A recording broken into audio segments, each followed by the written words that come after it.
Most Land Rover owners are quietly using their truck's best features the wrong way, and nothing ever warns them. There is no light on the dash for a habit that is slowly cooking a gearbox, glazing a set of brakes, or wearing an engine before it's time. So, owners keep doing it for years without ever feeling that anything is wrong. The good news is that everyone is free to fix the moment you understand it. So we are counting down 10 Land Rover features owners commonly use the wrong way, and exactly how to use each one properly, ending on the single most damaging habit of all. Let us start at number 10. Number 10. Cleaning the screens and interior with the wrong things.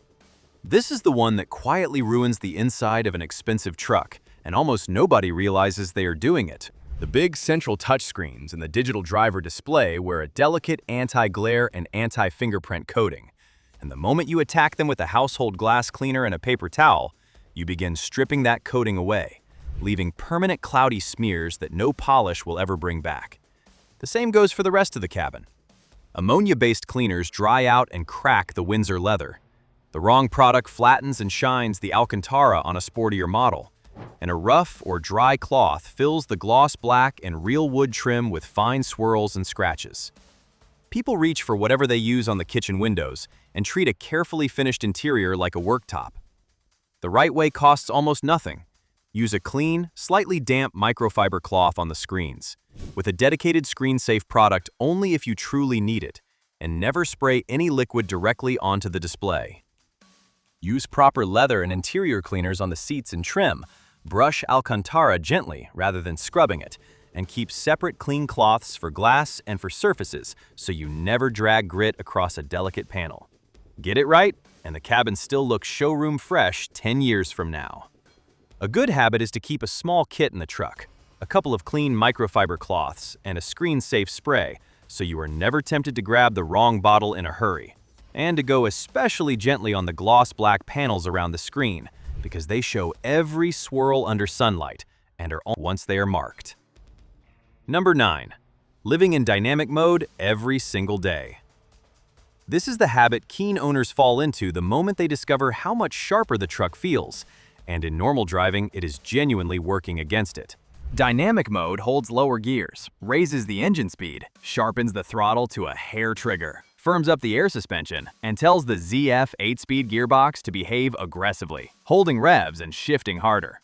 Run that in stop-start traffic all day, every day, and you are pouring unnecessary heat into the gearbox, hammering the ride over every bump, and burning noticeably more fuel, all for a sharpness you cannot even use while crawling along at 30. It also makes a big, heavy truck feel jittery and tiring to drive smoothly, because it is constantly poised to leap rather than glide. The right way is simple. Leave it in its comfort or normal setting for commuting and town, where it is smoother, calmer, cooler, and far more economical. And save dynamic for the open, flowing road where it actually belongs. Think of the drive modes as tools for specific jobs, not a single right answer. Because the very setting that makes the truck feel alive on a fast road makes it tiring, thirsty, and harsh in a car park. Match the mode to the moment, and that is exactly how the owners who keep these trucks sweet for years actually drive them. Better still, on the models that allow it, set up an individual profile that keeps the sharper throttle you enjoy while leaving the suspension and the gearbox in their relaxed settings, so you get the response you like without making the ride, the transmission, and your fuel bill pay for it on every single journey. Number 8. Ignoring terrain response and using the off-road systems wrong. This is the one that is unique to a Land Rover, and the one owners waste most completely. You paid for one of the cleverest all-terrain systems ever built, and a huge number of drivers either never touch it or leave it in the wrong setting when the ground turns difficult. Crawling through deep mud, soft sand, or snow in the default road setting with no low range selected makes the truck work far harder than it should. Spinning wheels, overheating the driveline, scrabbling for grip, and far too often getting genuinely stuck in a vehicle that would have walked through with the right mode chosen. The right way is to actually use what is there. Select the terrain response setting that matches the surface, mud, sand, grass, gravel, snow, or rock crawl before you reach the difficult bit, not halfway through it. And engage low range for serious off-road work, steep ground, or heavy towing. Let the system manage the throttle, the traction, and the differentials for you, because it does the delicate work far better than your right foot can under pressure. Used properly, the truck becomes almost unstoppable, and the whole drivetrain works calmly within itself. Ignored, you stress every expensive component and discover its limits at the worst possible moment. It is genuinely worth spending a quiet afternoon learning what each mode does before you ever need it, because the time to understand your truck's off-road systems is not when you are already axle-deep in a muddy field with the wheels spinning, but long before, on ground where a mistake costs you nothing. Number 7. Leaving auto stop-start to fend for itself in the wrong moments. The automatic stop-start system that switches the engine off at a standstill is there to save fuel and emissions, and in steady, warm traffic, it does its job perfectly well. The trouble is leaving it to operate in exactly the situations it handles worst. Every restart puts a load on the starter and the battery, and briefly runs the engine before oil pressure is fully built. And that matters far more when the engine is barely warm on a cold morning, or when you are shuffling forward in a tight car park, and the engine is cutting out and firing back up every few seconds as you inch into a space. The right way is to take control of it. When the engine is stone cold, or when you are maneuvering at low speed, simply press the stop-start button to switch it off until conditions suit it. Then let it work normally on a warm engine in steady traffic, where it genuinely saves fuel. These trucks are also heavy on their batteries, with a long list of electronics to feed, so a tired or wrongly fitted battery makes the whole system behave strangely. Switching it off when the conditions are wrong simply spares the engine, the starter, and the battery a great deal of needless wear at exactly the times they can least take it. On these heavily electronic trucks, it is also worth keeping the battery healthy and its connections clean, because a great many of the strange, intermittent electrical faults owners panic about are really nothing more than a tired battery struggling to feed a long list of hungry systems. Number 6. Leaving the adaptive suspension in its firmest setting because you think firm is always better. If your Land Rover has adaptive dynamics and air suspension, the firmer dynamic damper setting is there for a reason. But a surprising number of owners leave the truck permanently in its stiffest mode, convinced that firmer must always mean better and more capable. On a smooth, fast road, it can help body control. But on a real, broken, potholed road, the opposite is true. Suspension that is too firm for the surface skips and crashes over the imperfections. The tires lose proper contact with the ground, and you actually end up with less grip, a worse ride, and more wear hammered into the dampers, the air struts, and the bushes, all while believing you are driving the truck as intended. The right way is to let the road decide. On a poor or bumpy surface, leave it in the comfort setting, which keeps the big tires pressed into the road and gives you both a better ride and genuinely more composure. Save the firm setting for smooth, fast roads where the extra control actually pays off. Land Rover gave you that whole range of adjustment for a reason, and locking it in one extreme throws away half of what you paid for, while quietly making the truck worse and more expensive on exactly the roads you use most. Firmer is simply a tool for a smooth, fast surface, not a badge of how seriously you take your driving. So read the road in front of you, choose the setting that keeps those big tires planted, and you end up both more comfortable and genuinely more composed on the broken, real-world roads you actually drive every day. If you enjoy this video, give us a thumbs up and subscribe to our channel. Number 5. Holding the truck still on a hill with the accelerator instead of the brake. This is one of the most overlooked, damaging habits in a heavy automatic, and almost nobody realizes they're doing harm. When you're stopped on an incline, on a slope at a junction, or edging up a steep ramp, it's tempting to balance more than 2 tons of Land Rover against gravity with a little throttle, holding it there without rolling back.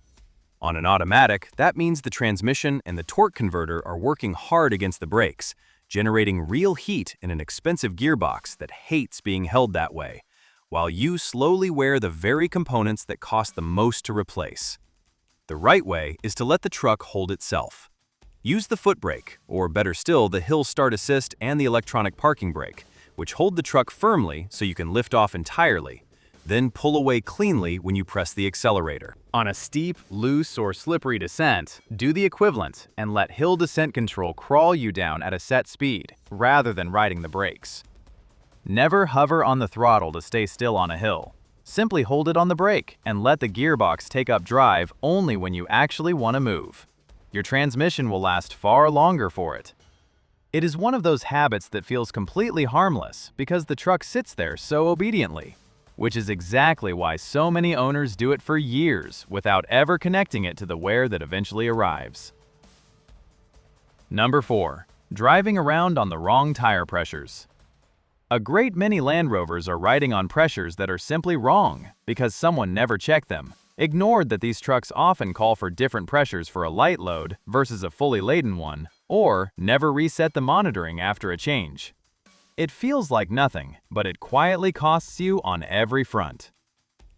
The correct figures live on a label in the driver's door shut and in the manual, and dialing them in precisely, then resetting the tire pressure monitoring so it learns the new baseline, genuinely transforms the ride, the handling, the tire wear, and even the fuel economy on a heavy vehicle that is hard on its tires.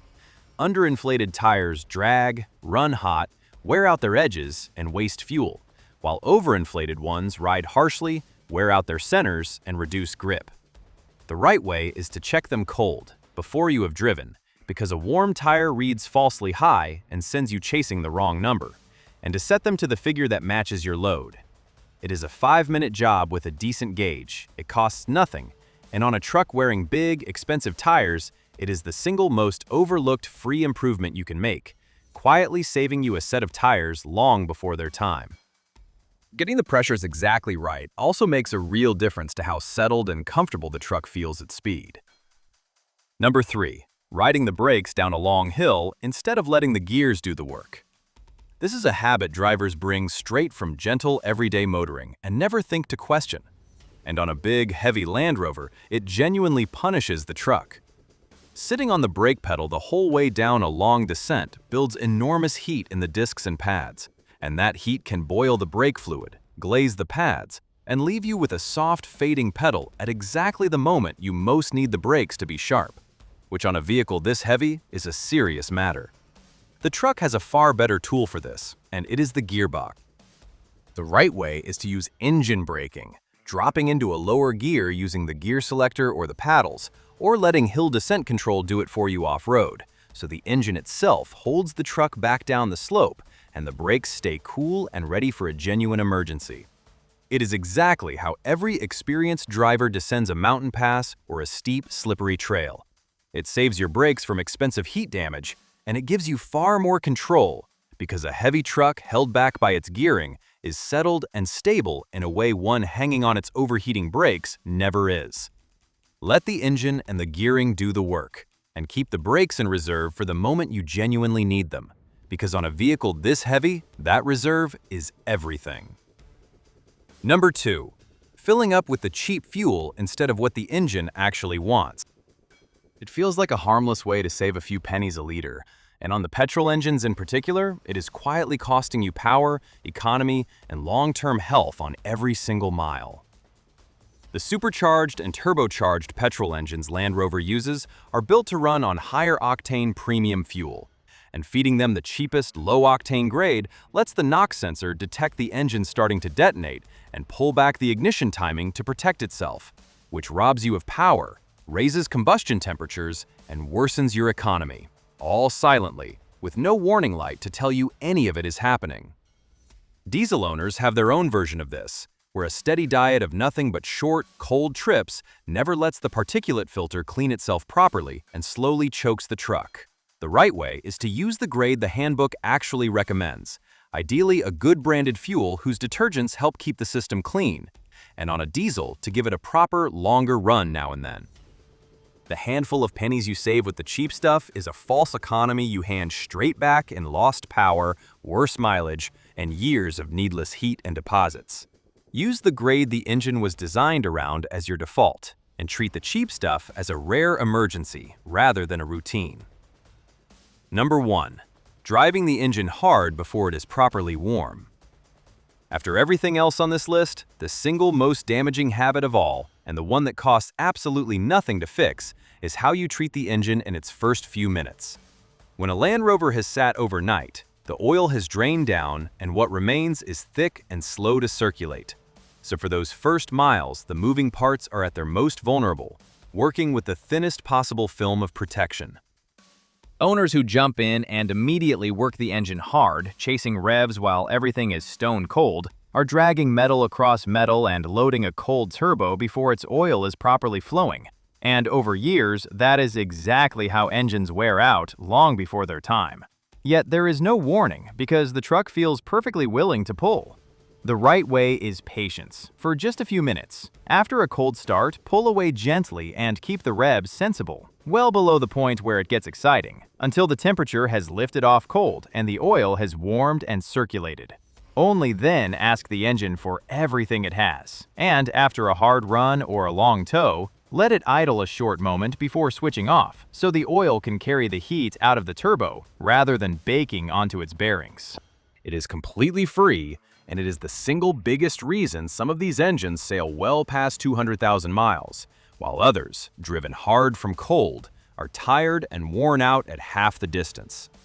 Think of those first and last few minutes of every drive as the cheapest insurance you will ever take out on the most expensive parts of the truck.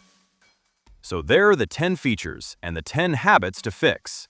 From the cleaning products quietly wrecking your interior and screens, to living in dynamic mode, ignoring terrain response, leaving stop-start to fend for itself, and locking the suspension in its firmest setting, through holding yourself on a hill with the throttle, running the wrong tire pressures, riding the brakes downhill, and feeding the engine the wrong fuel, right up to the big one, working a cold engine hard.